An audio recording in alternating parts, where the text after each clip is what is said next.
বৃষ্টি আমরা কে না পছন্দ করি, কিন্তু সাধারণ মানুষের জন্য এই বৃষ্টি যে কত দুর্ভোগের হয়। Please like and follow. Hello everyone, this is Fatema, welcome Fatema blogs. সকাল সকাল উঠে বাহিরে প্রচুর বৃষ্টি পড়তেছে, আর আমি হলো বাচ্চা কাচ্চা নিয়ে খেলাতে ব্যস্ত। কারণ আমি যদি সকালবেলা ওদের সাথে অ্যাক্টিভিটি না করি, আমার মন ভালো থাকে না। আর আমার মন ভালো না থাকলে আমি সারাদিন কোনো কাজ করতে পারি না। আমার বাচ্চারাই আমার এনার্জি লেভেল, আর আমার বাচ্চারাই আমার লাইফের সবকিছু বলতে পারেন। হ্যাঁ, অবশ্যই এখানে মেইন প্রায়োরিটি আমার হাজবেন্ড, কিন্তু আমার বাচ্চারা সারাক্ষণ যেহেতু আমার সাথে থাকে, তো ওরা আমার বিশাল একটা জোনে আছে, যেই জোনে কেউ ঢুকতে পারে না। ওই জোনে শুধু আমি, আমার বাচ্চারা সব সময় দুষ্টামি, তারপর হলো ফান, তারপর হলো অ্যাক্টিভিটি, এগুলো করে বেড়ায়। এগুলো করতে আমার থেকে বেশি এখন আমার বাচ্চারা এনজয় করে। সকালবেলায় যদি আমি একটু লেট করে ঘুম থেকে উঠি, তারা যে আমার বেডরুমের দরজা অনেক জোরে জোরে বাইরায় যে, উঠো মাম্মা উঠো, তোমাকে ছাড়া ভাল লাগতেছে না। আবার সকালবেলায় সায়ন এসে এভরিডে জিজ্ঞেস করবে, মাম্মা তোমার কি শরীর খারাপ? এত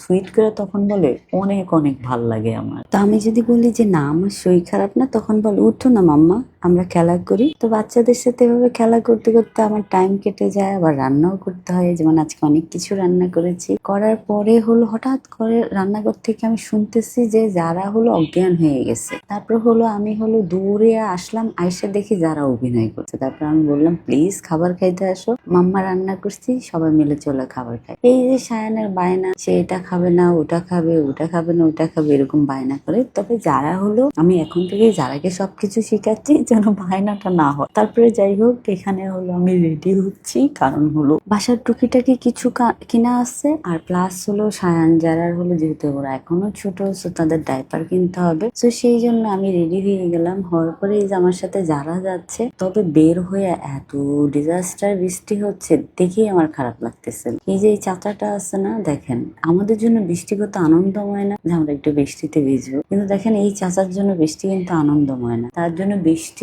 আসলেই তার আরো কষ্ট বাড়ে। তো তাকে হলো চাচাকে একটা ছাতা কিনে দিলাম, রিক্সাওয়ালা চাচাকে দিয়ে হলো আমি চলে আসলাম বাসার টুকিটাকি জিনিস কিনতে, যেগুলো আমার খুবই নিত্য প্রয়োজনীয় জিনিস দরকার হয়। তো মোটামুটি কেনার পরে আমি দেখি এখানে ফ্রুটস গুলো এত সুন্দর, তা আমি ভাবলাম একটু বাসার জন্য নিয়ে নিই, যেহেতু বাচ্চারা হলো আমের দিন আম খেতে খুব পছন্দ করে। বাচ্চাদের সাথে আমিও, আমার হাজবেন্ড আম খেতে খুবই পছন্দ করি। তারপর হলো ডাইপারের দোকানে চলে আসলাম। তো এখন হলো ডাইপার কিনে বৃষ্টি দিয়ে কি করব, বাধ্যগত হলো আবারও রিক্সা করে বাসায় যেতে হবে। তারপর বাসায় চলে আসলাম। আসার পরে হলো এখানে সায়ন বলে, মাম্মা তুমি আমাকে নিয়ে যাও নাই? তা আমি বললাম, এই বৃষ্টি দিয়ে আমি দুইটা বাচ্চাকে কিভাবে ম্যানেজ করবো, গাড়ি নেই। তারপরে জায়নের কিছু টুকিটাকি জিনিস ছিল, ওগুলা জায়নকে কিনে দিলাম। তারপর আম কেটে হলো মজা করে আমরা আম খেলাম। খাওয়ার মাঝে মধ্যে আমার বাচ্চাগুলোর কথা চিন্তা করলে আমার খুবই কষ্ট লাগে, কারণ ওদের না আছে দাদা, না আছে নানু, না আছে নানা। একটা দাদি আছে, তাও আবার সেই বিদেশে বাড়িতে থাকে। তো সব মিলা বাচ্চাগুলো এত বেশি একা থাকে, আমি ছাড়া ওদের সাথে টাইম কাটানোরই কেউ থাকে না। তো সবকিছু মিলে আলহামদুলিল্লাহ আজকের দিনটা খুবই ভালো গিয়েছে। Thank you so much watching my video. Bye bye, Allah.